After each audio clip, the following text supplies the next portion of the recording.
이번 한국 기본소득 포럼 제목이 우리 사회의 현실과 기본소득인데요. 우리 사회가 아니라 자연의 현실이라고 생각해왔던 기후위기가 이제는 사회의 현실로 전면적으로 다가온 상황입니다. 그에 맞춰서 이제 전 사회적인 변화와 연결되어 있는 기본소득 역시 기후위기에 대응하는 맥락 속에서 어떻게 이야기될 수 있을지 그 가능성들을 좀 살펴보고 논의하고자 이 세션을 기획을 하게 되었고요.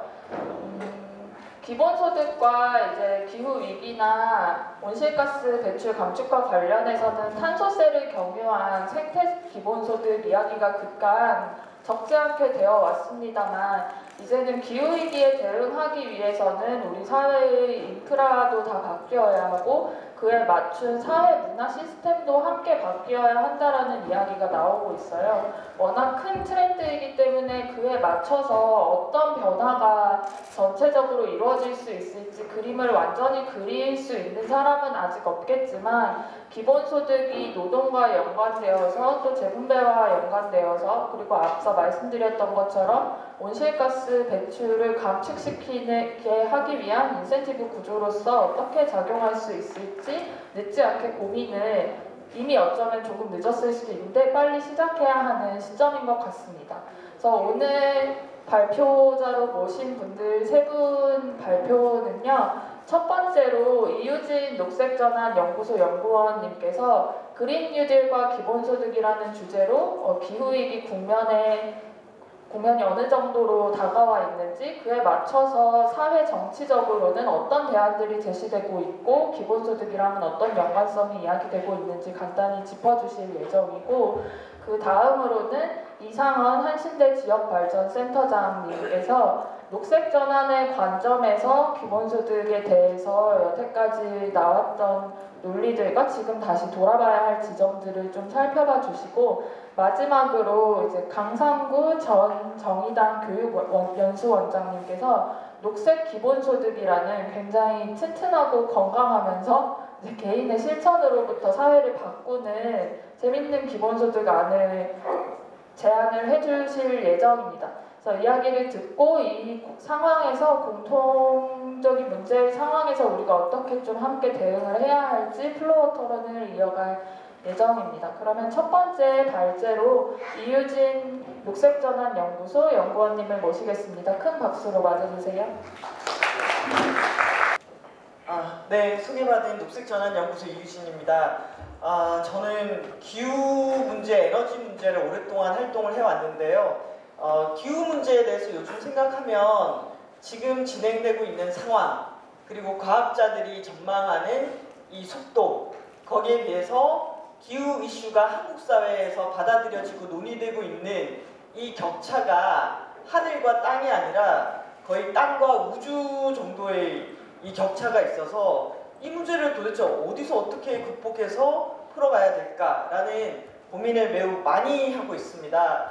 앞서서 기후위기 넘어가지 않습니다.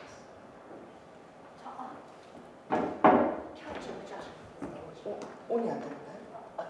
네, 됐습니다. 앞서서 앞부분에는 기후위기의 심각성 그리고 그 문제를 해결하기 위해서 전 세계적으로 떠오르고 있는 그린 뉴딜에 대한 생각 그리고 그린 뉴딜이 또 기본소득하고도 연결되어 있는 것 같습니다. 이 부분에 대해서 여러분께 저의 고민들을 말씀드리도록 하겠습니다. 북극에 녹아내리는 속도인데 84년도하고 2016년도입니다. 30년 사이의 절반인데요. 남아있는 요 절반은 10년에서 15년 정도 버틸 것으로 예상하고 있습니다. 11월 13일 호주 산불, 지금도 계속 산불이 되고 있는데요. 이것도 기후위기와 연관이 있고요. 14일 베네치아 지금 물에 잠겨서 국가 비상사태를 선포를 했습니다. 여기서 보면 이 홍수에 대비하기 위해서 약 우리나라 돈 257억을 투입을 해가지고 복구를 하게 되는데요. 여기서 중요한 건 한국은 온실가스 줄여야 된다라고 하면은 온실가스 줄이는 데 들어가는 비용에 대해서만 얘기합니다. 이 기후위기를 감당하지 못했을 때 들어가게 되는 사람들의 고통이라든지 그 비용에 대해서는 전혀 생각하지 않는 게 오래된 우리나라의 경제 시스템하고도 연결되어 있는 것 같고요. 영구 동토층이 초콜릿처럼 녹아내리고 있다. 그리고 그 속에서 또 이산화탄소뿐만 아니라 메탄가스까지도 나오고 있다. 메탄은 이산화탄소보다 24배 정도 강한 온난화 지수를 가지고 있습니다. 그래서 지금 IPCC 6차 보고서를 보면은 지금 이미 배출한 온실가스 때문에 우리가 어떤 방법을 쓰더라도 2050년 여름에는 북극의 얼음이 모두 사라진다라는 전망을 하고 있어서 보통 기후 얘기하면은 아들, 딸, 손자, 손녀 이런 얘기 하는데 제가 요즘에는 제발 그 얘기 하지 마시라고요. 지금 당장 우리의 문제고 이게 전개되는 상황은 2020년에서 2030년. 그래서 10년 안에 벌어질 일들이다라는 얘기를 드리고 싶습니다. 사실 이 과정에는 에너지 문제가 상당히 연결되어 있습니다. 우리가 정말 100년이라는 아주 단기간에 땅속에 묻어져 있던 화석 에너지를 집중해서 연소시키고 대기 중의 온실가스 농도를 높이고 지난 산업화 이전 대비해서 1도를 아주 단기간에 올린 세대이고 그리고 이 세대가 2020년부터 2030년까지 어떤 전환을 하는가에 따라서 우리가 파국으로 갈 수도 있고 그래도 좀 살아남을 수 있는 계기를 만들 수도 있고 그렇게 치면 이 지구 역사상 가장 중요한 모멘텀의 시간에 우리가 있다라고 저는 생각을 합니다. 그래서 우리가 산업화 이전 대비해서 지금 1도 오른 지점이 2017년 여기에 있어요. 그리고 우리가 지구에서 그래도 살아남을 수 있다라는 한계 온도가 1.5도로 생각하고 있는데 만약 이 추세대로 저희가 이 배출량을 꺾지 못한다면은 지금 2040년 이전에 그 1.5도를 넘어서는 것으로 나오고 있습니다. 그리고 1.5도의 세계에서는 어떤 일이 벌어지는지 2도의 세계에서는 어떤 일들이 벌어지는지를 보여주고 있는데요. 1.5도 상승하면은 산호의 소멸이 70에서 90%입니다. 산호의 소멸은 바다 생태계의 파괴 또는 어업을 기반으로 먹고 사는 사람들의 식량 대란 그리고 해안가에 있는 지대들의 거의 거대한 침수 여러 가지로 작동을 하게 되고요. 그래서 이 1.5도씨 보고서가 지난해 인천 송도에서 발표된 이후에 많은 변화가 있습니다. 그리고 그 보고서를 보면 1.5도에서 우리가 안정화시키려면은 현재 우리가 배출하고 있는 온실가스를 10년 내에 절반으로 그리고 2050년까지는 30년이죠. 30년 안에는 넷제로로 만들어야 된다라고 얘기하고 있습니다. 사실 이 지점이 저희가 아무리 얘기를 해도 기업이나 산업체나 정부에서는 말도 안 되는 얘기라고 얘기하는 지점인 거죠. 지금 이 거대한 시스템과 산업을 유지하고 있는데 이 온실가스 배출량을 10년 안에 절반으로 그리고 2050년까지는 넷제로로 이거 할 수 있어? 이런 질문들을 지금 던지고 있는 상황인 거고요. 그래서 그나마 우리가 갖고 있는 건 파리 협정이라는 걸 가지고 있어서 교토의정서가 온실가스를 많이 배출한 선진국이 주로 줄이는 시스템이었다면은 파리 협정은 2021년부터 신규 체제가 되고 지구의 평균 온도를 1.5도 또는 2도 내에서 안정화시키도록 모든 나라가 협약 당사국의 모든 나라가 온실가스를 줄이는 체제가 시작이 되는 겁니다. 그리고 그 체제에는 당연히 선진국이 더 많이 책임을 지고 개도국이 온실가스를 줄일 수 있도록 돈을 마련해서 지원한다는 것을 담고 있습니다. 물론 여기에 지금 미국이 빠져나가겠다고 선언한 상황이죠. 그래서 저도 10년 이상 기후나 에너지 전환 운동을 해왔지만 지난해부터 기류가 달라지고 있다는 걸 느끼고 있습니다. 일단 세계적인 기후 행동이 일어나고 있고요. 툰베리로 대표되는 이 청소년 기후 행동이 아주 격렬하게 진행이 되고 있습니다. 그래서 눈에 보이지 않는 온실가스, 기후 위기 문제를 맞서야 한다라는 인류의 이런 자각 상태, 이쪽 인식 상태가 올라가고 있다라고 할 수가 있고요. 그 속에서 각국의 정부들과 지방 정부가 기후 비상 선언을 하고 있습니다. 이건 그냥 시민단체뿐만이 아니라 의회 차원에서 국가 차원에서 비상사태를 선언하고 있는데 지금 국가적으로는 20개 국가가 비상사태를 선언했습니다. 자, 비상사태의 의미가 뭘까요? 국가가 해야 되는 국방, 경제, 이제 복지 여러 가지 일들이 있지만 그 중에 온실가스 감축과 기후 위기 대응을 상당히 상위 단위에 올려가지고 예산 배정이나 이 자원 배분에 있어서 비상하게 대응한다라는 것을 의미합니다. 그리고 그 비상하게 대응하겠다라고 선언한 이후에 그래 비상 이후에 뭘 할 거냐라고 했을 때 떠오르는 대안이 지금 전 세계적으로 그린 뉴딜 얘기가 나오고 있습니다. 사실 그린 뉴딜은 2008년도에도 나왔던 얘기지만 그때는 금융위기, 기후변화, 고유가에 대한 대안을 중심으로 얘기했다면은 그 사이에 세계는 정말 더 불평등해지고 기후위기는 더 심화되고 있고 사람들에게 미래는 안 보이기 시작한 거죠. 그래서 이번에 돌아온 그린 뉴딜을 뒷받침하는 것은 온실가스 넷제로 사회를 빨리 만들어야 된다. 그런데 온실가스 넷제로 사회를 만드는 과정에서 분명히 누군가는 아주 소외되거나 또 누군가는 일자리를 잃어야 하는데 이런 것들을 희생을 감내하라고 압박하면서 되는 게 아니라 이런 사람들도 같이 갈 수 있는 그린 뉴딜이어야 한다. 그래서 이 그린 뉴딜을 하는 과정에서 일자리와 불평등 문제가 반드시 해결되어야 된다라는 것들을 내용으로 담고 있다는 게 지금 2019년도에 논의되는 그린 뉴딜의 다른 차이점이라고 할 수가 있습니다. 그래서 기후위기가 정말 중요하고 이걸 대체해야 되지만 만연한 불평등과 이 빈곤, 차별의 문제를 두고 기후위기를 해결할 수 있을까? 그거 없다라는 게 현재의 인식인 거죠. 그래서 가끔 뉴스에 나오는 내용들을 보면 프랑스에서 유류세를 인상하면서 시민들이 노란조끼 운동을 시작을 했다라든지 유가에 대한 보조금을 철회하면서 민중들이 들고 일어났다 이렇게 얘기를 하면서 기후위기에 대응하는 정책들은 시민들의 저항을 받아 라고 얘기하고 있고 현재 우리나라 정부도 봐봐 공공요금, 전기요금 이런 거 올리면은 시민들이 저렇게 저항하니까 이건 하면 안 될 것 같아 라고 이해를 하고 있어요. 근데 이거는 그 맥락을 봐야 된다라는 생각이 들고 사회 전반의 불평등 그리고 그 불평등이 심각한 수준에서 기후위기에 대응하는 방안들도 가난한 사람들에게 좀 더 파괴적인 방향으로 다가가다 보니까 그 불평등에 대한 기저를 사람들에게 폭발시킨 것 같아요. 그래서 노란조끼 운동 같은 경우에도 공식적으로 성명서를 내고 우리가 기후위기 대응을 하지 말라고 하는 게 아니다. 부유세라든지 마크롱 정부 들어와서 이 빈부의 격차나 그 다음에 사람들의 이런 고통은 그대로 그냥 더 심화시키면서 이런 정책을 펼치는 것이 잘못됐다. 그래서 우리가 원하는 것은 기름이 아니라 평등을 원한다. 이런 메시지가 나오고 있습니다. 그래서 이런 맥락 속에서 볼 때 이제 민주당이 그래 기후위기와 불평등을 같이 풀어야 돼 라는 메시지로 들고 나왔습니다. 그리고 오카시오 코르테스라고 대변되는 미국 뉴욕시에서 민주당 10선 의원을 무찌르고 하원 의원으로 당선된 이 사람의 등장 그리고 이 사람이 만든 그린 뉴딜 법안이 단숨에 미국의 이 대선의 주요 이슈로 떠올랐습니다. 근데 이건 그냥 행운으로 된 게 아닙니다.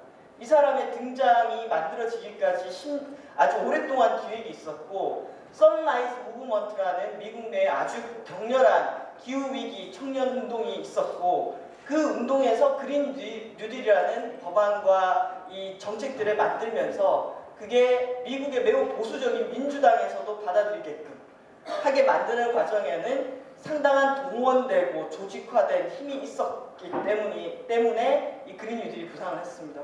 그래서 2월 달에 그린 뉴딜 결의안을 보면 결의안의 첫 번째는 1.5도씨 특별보고서로 시작을 하고 미국의 부와 불평등과 차별에 대해서 언급을 하면서 세계대전을 준비하는 것과 같은 태세로 그린 뉴딜을 해야 된다라고 얘기합니다. 그리고 1번부터 5번까지를 보면은 거기에는 정의로운 전환, 일자리 창출, 지속가능성, 깨끗한 공기와 물, 사회적 약자에 대한 불평등 제거 이런 것들을 이 그린 뉴딜이 추구하는 목표로 담고 있습니다. 그리고 그걸 정리하면은 저는 온실가스, 일자리, 사회불평등 해소 세 개의 원을 같이 만들어가는 거라고 제가 정리를 한번 해봤고요. 그리고 결의안의 주요 내용은 14개 분야인데요. 이것이 또 중요한 게 기후위기라고 해서 에너지 문제만 얘기한다는 건 아니라는 거예요. 인프라를 어떻게 바꿀지, 농업을 어떻게 전환을 할지, 교통 시스템을 어떻게 바꿀지, 지금까지 오염된 폐기물 사이트들을 어떻게 할지, 자원순환을 어떻게 할지, 정말 온실가스 넷제로로 하기 위해서 사회 전체가 어떤 부분들의 인프라와 내용들을 바꿔야 하는지에 대한 비전을 담은 종합적인 접근권을 띄고 있다라는 게 특징이고요. 지금 미국 대선이 아주 뜨겁게 달아오르고 있습니다. 그래서 그 뜨거운 대선에서 주요하게 논의가 되는 것이 기후 이슈하고 기본소득과 연관된 기본수당 얘기가 나오고 있는 것으로 알고 있습니다. 이 세 명의 유력한 후보들은 그린 뉴딜 정책을 지지하면서 돈을 얘기하고 있습니다. 버니 샌더스 같은 경우에 16조 달러, 우리나라 돈으로 2경 가까운 돈을 쏟아가지고 그린 뉴딜을 하겠다고 합니다. 그 내용을 보면은 2030년까지 재생가능 에너지 전력과 교통을 100% 달성한다. 소농을 보호하겠다. 지구적 온실가스 감축 노력에 기여하기 위해서 파리 협정에 복귀하고 기후기금 2천억 달러를 기여하겠다. 미국이 더 많은 온실가스 감축 책임을 주겠다라는 내용들을 지금 공략하고 있습니다. 뿐만 아니라 지금 영국도 총선 얘기가 나오고 있는데요. 영국 총선의 노동당에서는 그린 뉴딜의 일환으로 녹색 산업혁명이라는 것을 걸고 나왔습니다. 그래서 온실가스 심화되는데 이걸 바꾸려면 어떻게 해야 될까라고 했을 때 인프라와 경제와 에너지 시스템을 완전히 바꿔야 된다. 바꾸려면 어떻게 해야 되는가라고 했을 때 정책에 대한 재설계, 그 다음 예산 배분의 방식, 그리고 예산의 배치 이런 것들이 완전히 달라져야 된다라는 논의가 진행이 되고 있고요. 그래서 전반적으로 2020년 시작과 동시에 세계는 기후위기에 어떻게 대응하는 경제, 사회 시스템으로 만들 것인가가 저는 매우 중요한 포인트가 될 것이다 라고 생각을 합니다.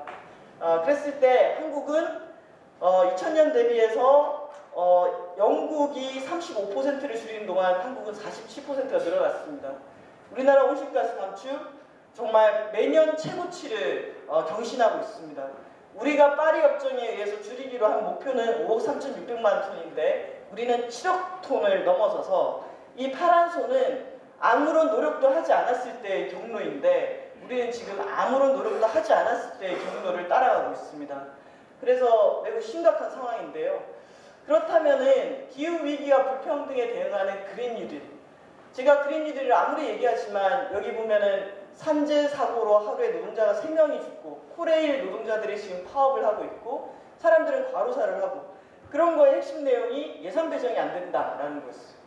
그럼 매우 타이트하게 운영되는 이 예산의 이 시스템 속에서 어떻게 판을 뒤집어서 기후대응 체제, 일자리 이런 것들을 만들 수 있을까에 대한 저는 거대 담론, 큰 이야기 이런 것들을 우리가 같이 해야 되지 않을까. 그 거대 담론의 큰 이야기로 그린 뉴딜이 좀 유효하지 않을까라는 생각이 들었습니다. 전 조금 더 세부화하면은 기후위기 대응, 불평등 해소, 산업과 일자리의 전환, 기존의 현재 한국의 산업 시스템을 두고서는 저탄소 사회로 갈 수가 없습니다. 그런데 문제는 탈탄소로 전환하더라도 일을 할 수 없는 사람들이 있습니다. 일하고 싶어도 일할 수 없는 사람들. 이 사람들 어떻게 같이 갈 것이냐 고민을 해야 하고 그냥 제가 정의한 그린 뉴딜은 기후위기와 불평등, 고단한 삶에 대한 대전환이 필요하고 1.5도에서 안정화할 수 있도록 화석연료 예산, 탄소 예산에 기반해서 화석 문명에서 탈출하면서도 이 현재의 사회, 정치, 산업 구조를 개혁해서 모두 함께 생존하기 위한 전략, 그 전략을 수립하는 것이 저는 그린 뉴딜이라고 생각을 합니다.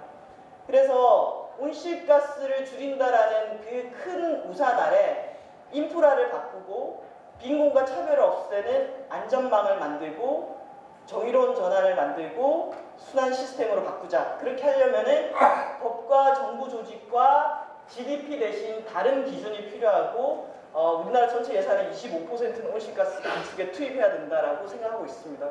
이 정도의 기획이 있어야지 바꿀 수 있는 거고요. 그래서 나름의 정책을 저도 설계를 해보고 있습니다.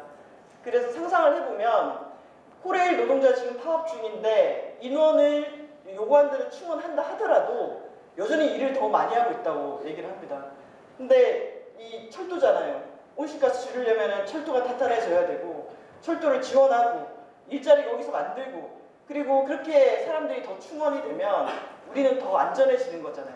그래서 이런 방식의 설계들 우리 기후 대응해야 되는데 학생들 그리고 청소년들이 기후 교육을 못 받아요. 전국의 학교에 기후 교육을 받을 수 있도록 법제화하고 한 10,000명 정도 선생님 고용해서 기후 에너지 교육하는 거예요. 근데 알고 봤더니 기후 교육만 하는 게 아니라 전환 교육이 필요하더라. 전환 교육과 활동가들에게 임금을 주면서 전환 교육하게 하는 거죠. 지금 태양광 풍력 갈등이 정말 심한데 제가 어제 한 분을 만났더니 이런 얘기를 해요. 해외에서는 태양광 풍력 입지 갈등이 그렇게 안 심한 게 새가 어디에 날아오고 어느 지역이 설치하고 하면 되는지 안 되는지가 센서스와 조사가 너무 잘 돼 있다는 거예요. 우리나라는 뭔가 논의하려고 해도 여기 설치해도 돼? 안 돼? 라고 했을 때 기반으로 삼을 자료가 없다 봅니다. 그럼 정말 전국 단위로 우리 야생 생태계와 조류 센서스 조사에 사람들을 투입하게 하고 연구하게 하고 그동안 SOC 공항 도로 막 부어 쏟았던 돈을 완전히 사람과 서비스로 전환하게 하는 일대 개혁이 필요하다고 생각합니다. 그리고 재난의 시기가 강해지기 때문에 노약자와 장애인들도 같이 피난 갈 수 있는 사회를 만들기 위한 인프라가 필요하고요. 그동안은 계속 해외와 교류하고 살았지만 이제는 온실가스 때문에 그렇게 이동을 못합니다. 그럼 다시 어디로 가야 되면은 지역이 더 중요해지는 거죠. 지역의 기반으로 농업과 에너지와 경제가 순환할 수 있는 방향으로 여러 가지 측면에서 기획이 필요하고 폐기물 이렇게 방치하면 안 되겠죠. 어떻게 보면 한국 사회는 안전, 폐기물, 보전 이런 쪽에 사람과 인력과 예산을 거의 투입하지 않았어요. 그래서 이런 것들을 바꾸는 방향으로 저는 계획이 필요하겠다는 생각이 들었습니다. 그런데 이 AOC가 초기에는 그린 뉴딜 얘기를 하면서 기본소득과 같이 가겠다라는 내용으로 주장을 많이 했었습니다. 그런데 2019년 3월 달에 실제 그린 뉴딜을 가지고 결의안을 낼 때는 기본소득에 대한 개념이 빠지기 시작하고 주로 어떤 내용이 들어가냐면은 주 정부가 고용을 책임지는 형태, 일자리를 많이 만들어서 생계를 보장하는 형태로 가겠다라고 기본소득 얘기가 빠지게 됩니다. 그래서 아마 이 여러 가지 압박이나 현재 민주당 체계 내에서 결의안을 놓고 지지를 받기 위한 과정에서의 고민이었다라고 생각이 듭니다. 왜냐하면 그린 뉴딜도 상당한 예산을 필요로 하고 기본소득도 예산을 필요로 하니까요. 그래서 이것은 우리도 두 개 다 하겠다라고 했을 때 우리도 같이 고민해야 되는 저는 지점이라고 생각을 하는데요. 여기서 그동안 화석에너지에 기반을 둔 우리나라의 석탄발전소라든지 또는 내연기관 차량을 이제 온실가스 줄여야 되기 때문에 전환한다고 했을 때 재생가능 에너지 전기차 이런 얘기를 합니다. 그런데 이걸 이렇게 전환한다고 해서 여기서 일했던 노동자의 동수가 여기서 일자리를 얻을 수 있는 것도 아니고 여기서 일했던 사람들이 빠르게 지식과 내용을 습득해서 일로 옮길 수 있는 것도 아닙니다. 오히려 또 새로 유입되는 사람들도 많겠죠. 여기에 그린 뉴딜과 기본소득이 같이 가야 되는 이유는 노동자들이 기술과 직업을 습득할 수 없을 정도로 재교육을 빠르게 받을 수 없다면 그리고 이렇게 등장한 일자리는 천년만년 계속 지속될 것이라는 보장을 할 수 있냐는 그래서 일하고 싶어도 일할 수 없는 상황이라든지 일을 할 수 없는 상황 자체에 놓인 사람들을 그린 뉴딜을 통해서 다 저는 커버할 수 없다라고 생각합니다.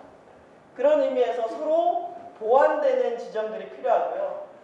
그린 뉴딜 프로그램의 이 프로그램은 사회 구조를 바꾸는 방법입니다. 그런데 이 사회 구조를 바꾸는 시스템 안에는 들어갈 수 있는 개인도 있고 그 그린 뉴딜 안에도 들어갈 수 없는 사람들이 있습니다.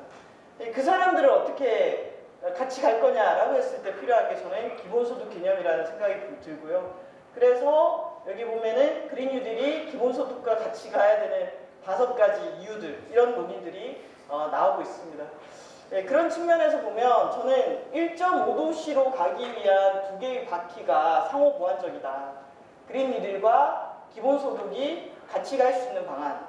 그렇다면 여기서 또 진짜 그걸 실현한다 그러면은 예산을 어떻게 조달하고 어떤 방식으로 결합할 거냐에 대한 질문들이 던져지게 됩니다. 마지막입니다. 지금의 산업 구조를 그대로 두고 온실가스 감축은 불가능하기 때문에 우리의 경제 산업을 바꾸기 위한 방안으로서 그린 뉴딜은 꼭 필요합니다. 그런데 또 한편으로 이 불평등을 해소하고 이 국가 주도, 시장 주도, 그린 뉴딜은 저도 얘기하면서도 불안함이 있습니다. 이걸 정말 우리의 힘으로 다른 방향으로 갈 수 있게 견인해낼 수 있을까? 정부와 시장이 그렇게 작동할까? 그렇지 않게 가도록 최대한 노력을 하겠지만 그 틈바구니에서 사람들을 지키기 위해서는 탈탄소와 정의로운 전환, 생활 전략으로서의 기본소득이 저는 필요하다라는 생각을 하고 있고요.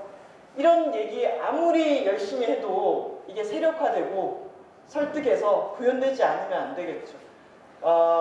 그걸 하기 위한 재정, 세력, 제도와 협력 전략이 필요하고 한국 사회에서 농민 기본소득이라든지 청년 기본소득, 실험해 본 것들, 급한 것들 이런 것들이 현실적으로 작동하면서 계속 설득력을 가지고 가야 되지 않을까라는 생각이 하나가 있습니다. 마지막으로 말씀을 드리면은 미국에서는 그린 뉴딜 그리고 영국에서는 녹색 산업혁명이더라고요. 한국에서는 어떤 방식으로 메시지를 넣어야 될까라는 생각이 들었습니다. 왜냐하면 그린 뉴딜은 그냥 정책 담론이 아니라 사회 시민들의 필요성으로 밑에서부터 메시지를 올리려고 만들어야 되거든요.